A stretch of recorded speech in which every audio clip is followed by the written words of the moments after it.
Hello and welcome to our explainer video on maternity leave and pay. My name's Samantha Randall and I'm an Associate Solicitor here at Palmer's in the Employment Department. So I'm just going to launch straight into our video in which I'm going to talk about some of the basic facts about maternity leave and pay. So statutory maternity leave is made up of 52 weeks. It's broken down into two parts. The first part is known as ordinary maternity leave, which is the first 26 weeks. And the later is additional maternity leave for the final period of 26 weeks. Now, an employee doesn't have to take the full 52-week period, but they must take a mandatory minimum of at least 2 weeks maternity leave after a baby is born, or this could be 4 weeks if working in a factory. So in terms of start dates and early births, the earliest an employee can start their maternity leave is 11 weeks before the expected week of childbirth. Leave will also start automatically on the day after if the baby is born early, or automatically if they're off work for a pregnancy-related illness in the 4 weeks before the baby is due. In regards to changing the dates for returning to work, an employee must give at least 8 weeks notice before their intended return date if they do want to change this. Moving on to maternity pay. Statutory maternity pay is paid for up to 39 weeks. And with that, an employee is entitled to 90% of their average weekly earnings for the first 6 weeks after baby is born, and the remaining period at the statutory rate, which is £151.97 currently, although this does change every April, or it will be 90% of their average weekly earnings, whichever is the lower of those two figures, and that will be paid for the next 33 weeks. Now, statutory maternity pay is paid in the same way as wages, so tax and national insurance will be deducted from this. Looking towards the start date for maternity, specifically for maternity pay, it usually starts when the employee takes maternity leave. And again, it will automatically start if they're off work for a pregnancy-related illness in the 4 weeks before the baby is due.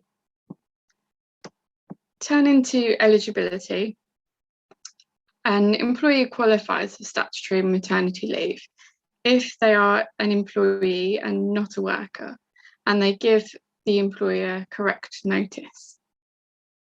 It doesn't matter how long they've been employed or how many hours they work or how much they get paid. This is their basic entitlement. The position is slightly different, however, for statutory maternity pay, and to qualify for this, the employee must earn on average at least £120 a week, give the correct notice and proof that they are pregnant, and have worked for the employer continuously for at least 26 weeks, continuing into the qualifying week, which is the 15th week before the expected week of childbirth.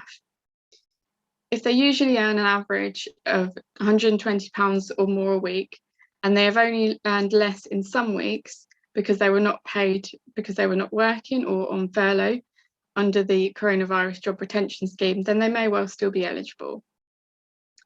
An employee, however, cannot get statutory maternity pay if they go into police custody during their maternity pay period, and it will not restart even if they are discharged. We then move on to the situation regarding early births and the loss of a baby. So an employee can still get statutory maternity leave and pay if the baby is born early, is stillborn after the 24th week of pregnancy, or dies after being born. In the case of where an employee is not eligible for statutory maternity pay, they must give the employee a form SMP1 explaining why they cannot get statutory maternity pay, and that must be given within 7 days of making that decision. However, the employee might well be entitled to maternity allowance instead. In relation to how to claim for statutory maternity leave, at least 15 weeks before the due date, the employee must tell the employer when the baby is due and when they want to start their maternity leave. And the employer can ask for this to be made in writing. The employer must then write to the employee within 28 days, confirming the start and end dates of their maternity leave. In relation to statutory maternity pay, the employee must tell their employer that they want to stop working to have a baby and that they want to start their statutory maternity pay. And again, they must give at least 28 days notice in writing if asked and proof that they are pregnant. The employer must confirm within 28 days, again, how much SMP that they are entitled to, when it will start and when it will stop. If the employer decides that the employee is not eligible, then they again must give the employee the form SMP1 within 7 days of making that decision and an explanation of why. In regards to proof of pregnancy, the employee needs to give the employer proof of pregnancy to get statutory maternity pay.